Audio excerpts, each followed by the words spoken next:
I found out my son changed my contact in his phone to Do Not Answer. I'm 89 years old and it killed me inside. My name is Eleanor. Eleanor Williams. I'm going to tell you how I raised my son John, alone after his father passed. How I worked 2 jobs, scraped every penny, and then, without a second thought, sold the only home I ever owned. The home where he took his first steps, just to send him to that prestigious college he dreamed of. And today my John, my little boy, has marked me as Do Not Answer in his phone. My heart aches with a pain I didn't know was possible. A mother's heart, broken not by death, but by a silence more deafening than any goodbye. If you have parents, please listen to the end. This isn't just my story. It might save your family from a future filled with regret and silent tears. It's a story about love, sacrifice, and the ultimate betrayal. About a son I adored, who slowly, piece by piece, erased me from his life. I remember his laughter echoing through those old rooms, his excitement when he got the acceptance letter, the way his eyes shone. That house, my house, became his future. But to understand how I got here, living in this small room, staring at a phone that never rings, I need to go back to the days when we were truly happy. It's been 1,047 days since my son, my John, last answered my phone. Can you imagine that? 4 years almost. It feels like a lifetime. But I remember when he used to call me my queen, his voice bright with laughter. I remember the smell of cinnamon and apple pie, his favorite, wafting from our kitchen. The house always full, especially around Christmas. Our little home, filled with warmth and the loud, happy chatter of family around a full table. If you knew what I discover at the end of this story, maybe there would still be time for you not to make the same mistake my children did. Please, just listen. That house, it wasn't just wood and bricks, you know. It was every breath I took for my John. I bought it, little by little, when his father was still with us before the war took him. John was just a baby, a tiny thing with his father's eyes and my determined spirit. I remember the morning sun streaming into the living room, how it caught the dust motes dancing, and John, my little John, taking his very first wobbly steps right there, between the worn armchair and the old mahogany radio. His arms reached for me, a wide, gummy smile on his face, and I scooped him up, my heart swelling with a love so fierce it almost hurt. That was our sanctuary. It was where we learned to live again after his father died, just the 2 of us against the world. Every morning before the sun properly rose, I was already up. 2 jobs, you see. One at the diner, serving coffee and smiles, and then the evening shift cleaning offices. My hands were always tired. My feet ached. But the thought of John, my precious boy, safe in his bed, that kept me going. He'd leave me little notes sometimes, drawn in crayon. I love you, Mama. I still have them, tucked away in an old shoebox, next to his first lost tooth. Oh, my little boy. He was such a curious child, always asking why, always sketching, always dreaming. He dreamed of building skyscrapers, of designing bridges that would touch the sky. And I just wanted to give him the world. I told him, John, my darling, you can do anything you set your mind to. Anything. He'd look up at me, his eyes full of that pure, unshakable trust. And I just knew, I would move mountains for him. Wait, I haven't told you the part that makes me cry every night yet. His school years. My goodness, John was a bright spark. Not just clever with books, but with people too. Always kind, always lending a hand. I'd watch him from the kitchen window, playing baseball with his friends in the dusty lot next door, his laughter carrying on the wind. I'd make him a big pitcher of lemonade, and he'd bring his sweaty, happy friends inside for a treat. He always shared, my John. He always thought of others, or so I believed. When the acceptance letter from that prestigious engineering college arrived, his dream school, his eyes, they glowed with a fire I'd never seen before. It was a moment of pure, unadulterated joy. But then came the figures, the tuition, the dorm fees. It was a sum so vast it made my head spin. I tried not to show him my worry. My John, he deserved this chance. He deserved everything. That night I sat at the kitchen table, the moonlight casting long shadows across the familiar room. I ran my hand over the worn wood, the same table where I taught John his multiplication tables, where we'd carved pumpkins every Halloween. This house, it held so much of us. But what was a house, really? Compared to my son's future? His potential? I remembered a promise I made to his father on his deathbed, to always care for John, to give him the best life possible. And so, the decision, agonizing as it was, became clear. I would sell the house, my sanctuary, our sanctuary, for John, my John. He protested, of course. "Mama, no, you're home." But I looked him in the eye and said, "My home is wherever you are happy, my boy. This is an investment in your future, John. You will make me proud." He hugged me so tightly that day, tears in his eyes, whispering promises. "I'll take care of you, Mama. Always. I'll pay you back. I'll make you proud." Those words, they were music to my ears. I lived on those words. Selling the house was like selling a part of my soul. Every room held a memory, a whisper of a forgotten laugh, the scent of a long-ago meal. The realtor, a kind young man, tried to be gentle, but signing those papers felt like signing away my past. I moved into a tiny apartment, just 2 rooms, barely enough space for my few cherished belongings. It wasn't much, but I was happy. My John was off to college, soaring towards his dreams. He called every Sunday, without fail, for the first few years. He'd tell me about his classes, his friends, the brilliant professors. My heart swelled with pride. I'd listen, my ear pressed to the phone, imagining him, my intelligent, kind John, making his mark on the world. He'd send me photos sometimes, him smiling, holding up a project, looking so smart in his cap and gown at graduation.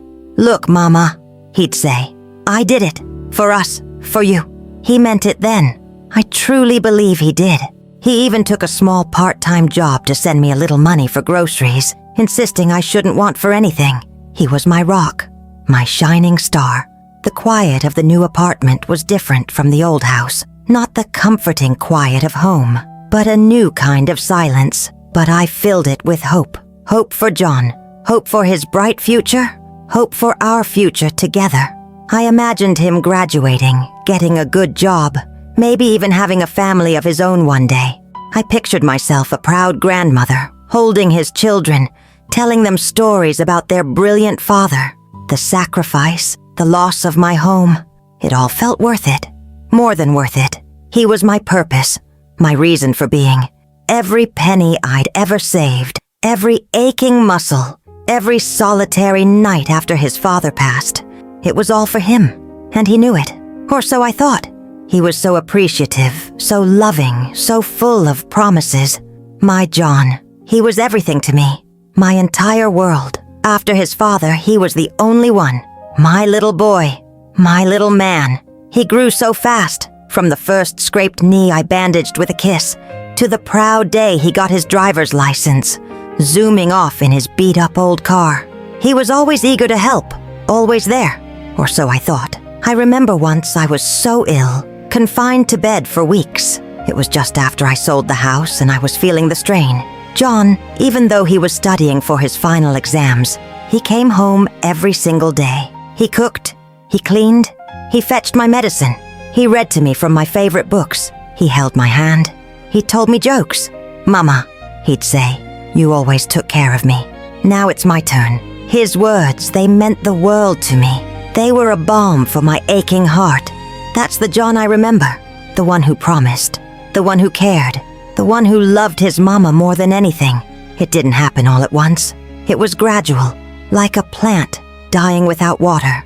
It started subtly, like a whisper carried on a distant breeze, almost imperceptible at first. John, my John, had gotten a fantastic job right out of college. A big company, important projects. He was busy, of course. He called less often. From every Sunday, it became every other Sunday. Then once a month. I understood truly. He was building his life. He was making me proud. But then came my 78th birthday. My birthday. I remember it clearly. The sky was a clear, brilliant blue, the kind of day that makes you feel alive. I woke up with a lightness in my heart, thinking, today, my John will call. I even made myself a small special breakfast, an egg and a piece of toast, just for me. The phone sat silent on the counter. I tidied the apartment, humming a little tune. Maybe he was waiting until evening, after work. I waited. All day, I waited. Every shadow lengthening outside my window seemed to mock me. Dinner came and went. The evening news droned on. And still, nothing. Not a call, not a text message, not even a card. The silence in my little apartment grew heavy, suffocating. My John. He had never forgotten my birthday, not once, since he was old enough to scribble a card.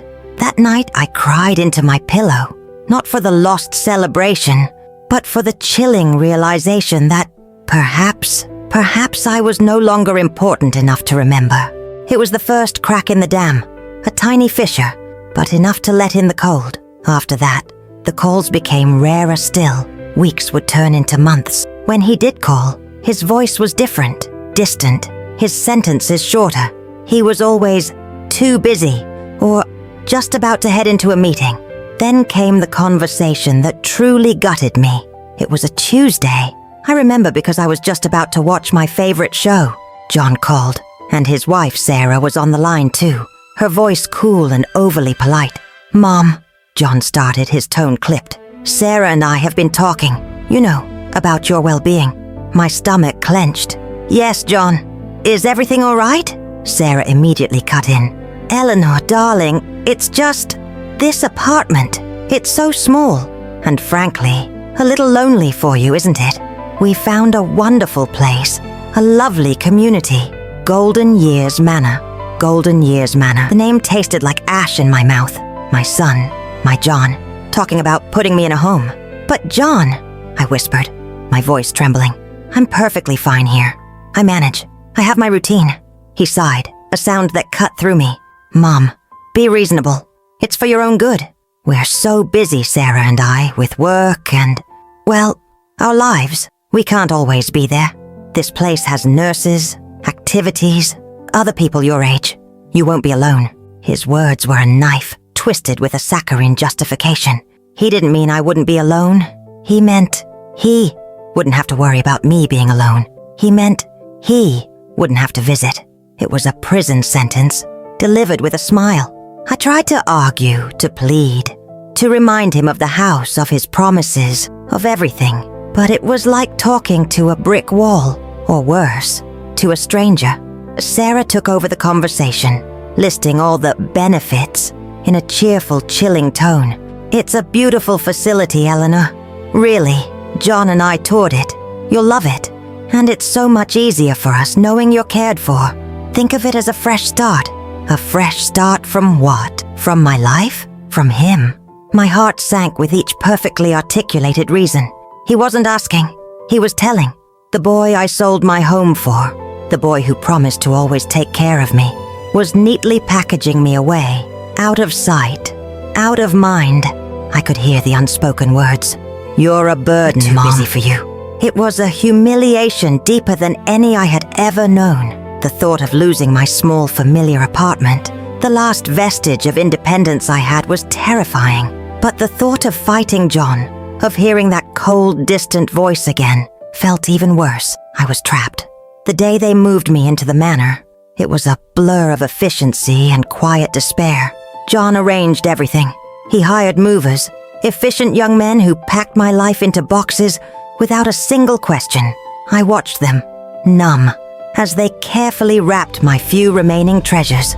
I remember standing in the doorway of my little apartment, the last place I called mine, trying to imprint every detail into my memory. The faint scent of lavender potpourri I kept on the shelf, the way the afternoon sun fell across the worn armchair where I used to read. John was there, yes, but he wasn't there. He was on his phone, directing the movers, signing papers. He avoided my gaze. As they carried out the last box, I noticed something. On the mantelpiece, I had left a small, chipped ceramic elephant, a gift John had made for me in kindergarten, painstakingly painted with bright, clumsy colors. And next to it, the old wooden photo frame with his graduation picture, him beaming, clutching his degree. I'd placed them there, hoping he'd see them. hoping they'd remind him. But he just walked past them, phone still to his ear, his face impassive. He didn't even notice. He didn't even see them. They were left behind, two silent witnesses to a forgotten past, abandoned on a dusty mantelpiece in an empty apartment. Just like me. I swallowed hard, a lump forming in my throat that felt like a rock. I wanted to cry out, to ask him to take them, to take me. But no words came, only the cold, empty feeling of being forgotten piece by painful piece. My room at Golden Years Manor is functional. A bed, a small dresser, a single window looking out onto a manicured lawn. John brought me here, helped me unpack a few things, mostly clothes. He even gave me a quick, awkward hug. "We'll visit often, Mom," he promised, his eyes darting towards the door. "Sarah and I, and little Emily. Emily will love visiting her grandma." Little Emily, my granddaughter, whom I had only seen a handful of times, always from a distance, never truly held. "We'll be back soon," he said, turning to leave, already half out the door. "Next weekend, definitely." His voice echoed in the sterile room, a hollow promise that hung in the air long after he was gone. I sat on the edge of my new bed, the synthetic sheets feeling cold beneath my hands. Next weekend never came, nor the one after that. The weeks blurred into months, then years. His visits became non-existent. The only contact was a pre-recorded message wishing me a Merry Christmas or a Happy New Year, sent automatically by his assistant, I suspected. My John, my little boy, the man I had sacrificed everything for. He left me here, in this quiet room, with nothing but the echo of his broken promises. But what happened next? That truly destroyed what little hope I had left. The nursing home was supposed to be a place of care, of companionship. They had activities, they said. Bingo, card games, movies. But I felt like a ghost, wandering through rooms full of other ghosts. Everyone had their own story of loss, of silent abandonment. I saw the nurses, kind young women, doing their best, but they had dozens of residents to care for. There was no time for true connection. I'd sit by my window, not waiting for John anymore, but just watching the world outside, the children playing in the park across the street, their laughter a stark contrast to the silence in my room. My mind would often drift back to the happy days, to the smell of fresh-baked cookies, to John's warm hand in mine, to the life I had given him and the life he had taken from me. The irony was a cruel twist in my gut. I had sold my home, my past, for his future. And now I had no future, only a monotonous present, punctuated by meals I barely tasted and the ever-present ache in my heart. I kept his baby shoes, tucked away in my small drawer. A tiny fading reminder of a love that once was, a love that felt as distant as a forgotten dream. And those crayon notes. "I love you, Mama." They were my most cherished possessions, now hidden away from prying eyes, too precious and too painful to look at every day. I still remember the warmth of his small hand gripping mine, the sound of his excited chatter as we walked to the park. Just the two of us. He was my world. And then I became just a distant memory to him, a chore, a contact to be marked. Do not answer. You know what's worse than death? Being alive and forgotten. Waking up each morning to the same four walls, the same sterile scent, the same empty silence. My room, with its single window, offers a view of a carefully tended lawn, but it feels like a cage. Every sunrise is just another reminder of a day without purpose. A day where no one expects me. No one calls my name with joy. No one truly sees me. The nurses come in, efficient and kind, to give me my pills, to ask if I slept well. But their eyes, though polite, are always moving, always focused on the next task, the next resident. I answer with a practiced smile, a quiet, "Fine, dear, thank you." What else can I say? That my heart feels like a hollowed-out tree, that I spend my nights tracing the lines on my wrinkled hands, remembering the times they held a tiny John, a precious John, so full of life. Breakfast is always at 7 a.m. A tray appears, indistinguishable from the trays of all the other residents. Oatmeal, rubbery eggs, weak coffee. I sit at my small table, the one they provided.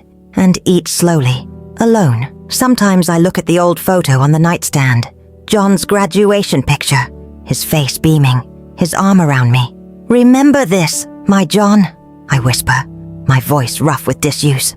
"Remember when you promised to take care of your old mama?" The photo, of course, gives no answer. Only the ghost of a smile, a phantom promise. I talk to it anyway, about the weather, about the mundane happenings in the manor, about the dreams I had the night before. It's better than talking to the silence, which is so loud it often hurts my ears. The phone sits on my dresser, pristine and untouched. It's a relic, really, in this age of screens and messages. But it was John's gift to me, years ago. A simple landline, easy to use, he said. Easy for him to call. I clean it every morning, wipe away the imaginary dust. It never rings. Not for my birthday, not for Christmas, not for Mother's Day. Last year, my 88th birthday, I waited all day, just like I did for my 78th. A slice of store-bought cake appeared on my dinner tray, a generic, "Happy Birthday, Eleanor," from the staff. I ate it, the sweetness turning to ash in my mouth. My own son, my John, had forgotten the day I brought him into this world. The child I literally sold my home for. It felt like a deliberate act, a conscious erasure. My body, once so strong, so tireless from 2 jobs, now protests every movement. My knees ache, my back creaks, and sometimes my heart, a literal ache, flutters erratically. I've been to the doctor a few times, for checkups, for a persistent cough. I go alone. I sit in the waiting room, surrounded by families, by husbands and wives holding hands, by sons and daughters supporting their parents. I see their concern, their gentle touches, their hushed conversations with the doctor. When my turn comes, I answer the questions, feigning a bravery I don't possess. No family to accompany me, I say, my voice steady, my eyes fixed on a spot on the wall. I don't want their pity. I just want John, my John, the one who used to rush home from college when I was sick, the one who held my hand. If you think what you've heard so far is sad, prepare yourself. It was a Tuesday afternoon. I remember it vividly because the Manor's common room was usually quiet then, most residents either napping or watching their afternoon shows. I had finished my therapy exercises and decided to sit in one of the armchairs near the entrance just to watch the front door, to see who came and went. A silly habit, perhaps, a tiny foolish spark of hope that someone, anyone, might be coming for me. John rarely visited, almost never. But this day, I heard his voice. Clear, strong, confident. It came from the reception desk, where he was speaking with Mrs. Henderson, the new administrative assistant. My heart gave a painful lurch. John! He was here. He hadn't called, but he was here. My hands trembled, a rush of mixed emotions swirling inside me. Joy, disbelief, a sudden fear of how I looked. I started to push myself up from the chair. A slow, arduous process, wanting to go to him, to embrace him. But then, I heard the words that stopped me dead. Mrs. Henderson was saying something about resident visits, about the Manor's statistics. And John, my John, he laughed, a casual, easy laugh. Oh, my mother, Eleanor Williams, she's doing wonderfully, absolutely thriving here. Yes, I was just here last week, actually, checking in on her. We visit all the time. She loves it. We make sure she's always got company. My breath caught in my throat. Last week? He hadn't been here in 6 months. 6 long, agonizing months. My legs felt like jelly, and I sank back into the armchair, the sudden shock draining all strength from me. My ears were ringing. He was lying, casually, effortlessly, lying to a stranger about me, about our relationship.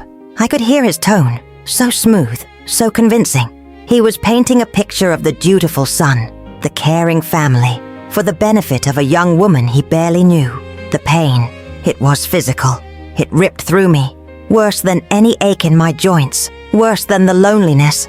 It was a searing betrayal. He didn't just abandon me. He was actively covering it up. He wanted to look good. He wanted to maintain an image. And I, his mother, the one who sold her house, her sanctuary, for his future was just a detail to be managed, a fact to be manipulated for appearances. He didn't care about my feelings, my loneliness, my aching heart. He only cared about what others thought of him. My John, my little boy who used to draw me crayon pictures saying, "I love you, Mama." He was a stranger, a liar. I stayed hidden, hunched in the armchair, listening to him finish his polite lies, listening to his casual goodbye. I heard the front door click shut, marking his hasty departure. He hadn't even looked my way, hadn't asked for me. He hadn't been here to visit me at all. He had just been at the desk, making sure his record looked good. The shame burned through me, hotter than any fever. The shame of being so easily dismissed, so easily lied about. The shame of having raised a son who could do such a thing. And it was at that moment that I started to wonder, where did I go wrong? I spent months asking myself, where did I go wrong? Where did I falter in raising my John, my precious boy, that he could become so cold, so callous, so adept at lying? The question gnawed at me, a constant dull ache beneath my ribs. I replayed every memory, every conversation, searching for the moment I missed, the sign I overlooked. Was I too lenient, too doting? Did I give him too much, spoil him with my endless sacrifice? Had my fierce, protective love somehow crippled him, turning him into a man who valued appearance over truth, convenience over family? The guilt was a heavy shroud, wrapping itself around my heart, suffocating what little joy I had left. I lay awake at night, staring at the ceiling, listening to the muffled sounds of the manor, and the only answer that came was the echo of my own broken promises to his father. I would give John the best life, and here he was, an empty shell, and here I was, emptier still. Then, one brisk autumn morning, a different kind of sound cut through the monotony, not the clatter of a meal tray, or the distant drone of the television in the common room, but a sharp rap on my door. It was Mrs. Albright, the Manor's kindly, if a little nosy, receptionist. She held a crisp, formal-looking envelope in her hand, her brow furrowed with concern. "Eleanor, dear," she said, her voice softer than usual. "This came for you. From New York. A law firm, it seems." My heart, usually a quiet drum in my chest, began to pound. A law firm? I hadn't heard from a lawyer since my John's father passed, all those decades ago. Who would be sending me a letter now? Fear mingled with a strange, unsettling curiosity. I took the envelope, my trembling fingers tracing the raised print of the firm's name, Sterling and Associates, LLC. The silence in my little room seemed to deepen as I slowly tore open the seal. The letter inside was curt, formal, and utterly devastating. It spoke of outstanding debts, insolvency proceedings, and mismanagement of assets. That it mentioned a specific project, a grand real estate development John had always boasted about, now collapsing. But what truly twisted the knife in my heart were the final lines, almost an afterthought. "It has come to our attention that Mr. John Williams' initial capital investment was derived from the sale of a family property in your name, which has since been extensively leveraged and is now part of the asset subject to liquidation. My house, my sanctuary, the home I sold for his education, for his dreams, for his future. Not only had he abandoned me after I gave him everything, but he had squandered the very foundation of that sacrifice. He hadn't just built a successful career from it, he had gambled it away, his greed blinding him. The questions of, where did I go wrong, vanished, replaced by a colder, harder truth. What have they become? This wasn't what I wanted for him. This wasn't the proud, successful future I had envisioned when I signed those papers, when I packed away my life into a few meager boxes. I never wanted to see him suffer, not even now. My son, to be brought so low by his own hands. The pain wasn't joy, not a flicker of, serves him right. It was a profound, wrenching disappointment, a mother's agony watching her child fall, not from a misstep, but from a deliberate dive into the abyss of his own making. All those promises of paying me back, of taking care of me, they weren't just forgotten. They were built on a house of cards that was now crumbling. I remembered small things now, details that had seemed insignificant then. John, as a boy, always needing the biggest piece of pie, the newest toy, his frustration when things didn't go his way, his charming ability to talk his way out of trouble, to make others believe his version of events. I had seen them as youthful quirks, signs of ambition, of a strong will, but now, in the harsh light of this letter, they seemed like early tremors of a deeper selfishness, a self-absorption that I, in my blind mother's love, had failed to address. I had seen a budding leader. He was perhaps a burgeoning manipulator. I had given him everything, love, sacrifice, my very home, believing he would use it to build a life of integrity. He used it to build an empire of vanity and greed, one that now lay in ruins. I clutched the letter, the thin paper feeling heavy as lead in my hands. The Sterling and Associates letter, the cold, irrefutable proof of John's folly, of his choices. I didn't want to confront him. What would be the point? To hear more lies? More excuses?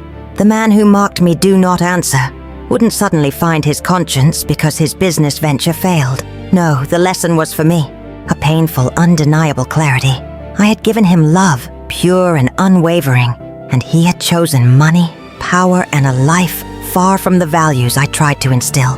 My sacrifice had not been for his success, but for his downfall. He had taken everything, and now he had nothing. And in that emptiness, he still had no room for me. What I'm about to reveal explains everything, and it will break your heart. I stood up, my old bones creaking in protest, and walked to my small dresser. I pulled open the top drawer, the one where I kept my most treasured and most painful memories. There, tucked beneath a faded silk scarf, were John's crayon drawings from kindergarten, his first baby tooth wrapped in tissue, and the picture of him in his graduation cap and gown, beaming. I looked at the letter in my hand, then at the photo. The happy young man in the picture, so full of promise, so full of his father's eyes. He was gone, replaced by the man described in this cruel letter. The man who lied about visiting me. The man who abandoned me. With a heavy heart, I carefully folded the legal letter and placed it, not with John's cherished childhood mementos, but in a separate small leather-bound diary I had kept hidden for years. A diary for truths, too hard to speak aloud. It wasn't a gesture of revenge, not even close. It was a silent acknowledgement, a solemn sealing of the past, a final acceptance of who my son had become and what that meant for me. There was no going back, no undoing the choices made, neither his nor mine. The tears didn't come. My eyes felt dry, my soul parched. There was only a cold, hard understanding. With this truth in my hands, this devastating confirmation of my sacrifice, wasted, there's only one thing left for me to say before the end. And now, the message that could change the life of whoever is watching. If you're watching this, if you have elderly parents or a grandmother, or anyone who once held you close and sacrificed for you, please, please listen to what an old woman like me has to say. You see me here, in this room, an empty vessel filled with memories and sorrow. One day, if you are blessed enough to live long, you might be in my place, staring at these same four walls, staring at nothing, waiting for a visit that never comes, for a phone that remains stubbornly silent. I pray to God you never feel this emptiness. It's not about the money, you understand? Not about the house, not even about John's failed investments.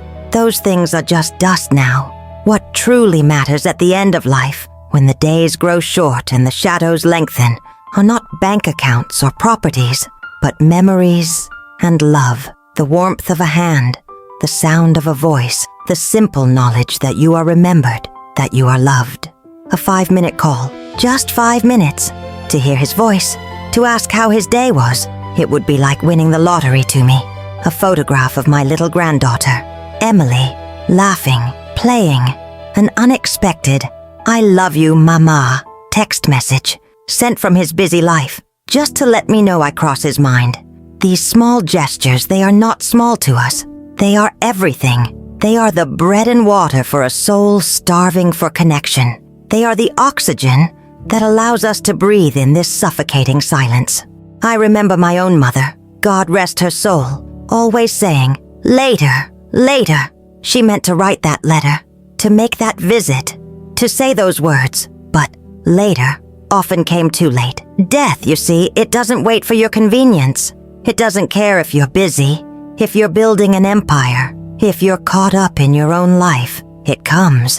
And then, there's no more later, only regret, a bitter taste that stays with you long after the person is gone. Don't leave it for later. Don't let your next week become a lifetime of silence. Hug your parents. Tell them you love them today. Today while you still have the chance. Because one day, that chance will be gone, and all you'll have left is the echo of their silence and the heavy burden of your own unanswered calls. My doctor, a kind young man with tired eyes, he told me just last week that my heart, well, it's tired too. Very tired. Eleanor, he said gently, you need to prepare. You don't have much time left. He spoke of weeks, maybe a few months, if I'm lucky. Just weeks. It didn't surprise me. My heart has been aching for so long, physically and emotionally, but it brought a strange clarity. All these years I held on to a secret. When I sold the house for John, I didn't spend every penny on his tuition or my small apartment. I kept a substantial amount separate in a high-interest savings account for a rainy day. Not for me, no, for John, for his children. A secret fund, a safety net, an inheritance I hoped would secure his family's future, a testament to my enduring love and sacrifice even after his father was gone. I wanted it to be a surprise for him, a foundation for his children's education when he was ready to start a family. And now, with this devastating news of his financial ruin and the doctor's words ringing in my ears, that fund, that secret I kept hidden for decades, it remains. It's more than enough to save him from his current predicament, to wipe away his debts, to rebuild what he's lost, to give him a fresh start. And to think, my John, my son, is out there, perhaps losing everything, not knowing his old mother, the one he marked "Do Not Answer," holds the key to his salvation. But what would be the point? To save him again? To enable him to continue down the path of greed and forgetfulness? Or to let him face the full, bitter consequence of his choices? This is the agonizing truth I face in these last few weeks. This is the choice I must make before I close my eyes forever. I still have hope of seeing my son, my John, one last time. Not for the money, not for an apology, not even for thanks. Just to see his face, to feel his presence, to say goodbye, and maybe, just maybe, to tell him one last time how much I loved him, despite everything. Is that too much to ask before I close my eyes forever? This has been my story, Eleanor Williams, but in its sorrow and its silence, it is also the story of millions. Millions of mothers, fathers, grandparents, who once held a tiny hand and whispered promises of forever, only to find themselves forgotten in the twilight of their lives. If my words, if my John story, if the pain in my tired heart has touched you, even a little, please don't put off that call, that visit, until tomorrow. Don't let your later become a never. Time doesn't go back, dear ones. It races forward, relentless and unforgiving, and regret, that bitter burning ache in the soul, is the only feeling that has no cure. It haunts you, day and night, whispering of chances lost, of words unsaid, of love denied. Don't let that be your legacy. Don't let that be the last chapter of your story with the ones who gave you everything. Share this video with someone you know, someone who needs to hear this message, this urgent plea from an old woman's heart. Perhaps it will be the whisper they need to hear, the reminder that changes everything. And if you have elderly parents, living or far away, please hug them for me. Hug them while you still can. Hold them tight. Tell them you love them. Tell them you remember. Feel the warmth of their hands, the beat of their heart, because one day that warmth will be gone, and only the echoes will remain. Remember their sacrifices, their unwavering love. Remember me. And if you want to hear more stories like mine, stories that remind us of what truly matters in this fleeting life, stories that plead for kindness and connection before it's too late, subscribe to the Portraits of Life Soul Pain channel. May these stories open hearts and mend families, one tear, one reflection at a time.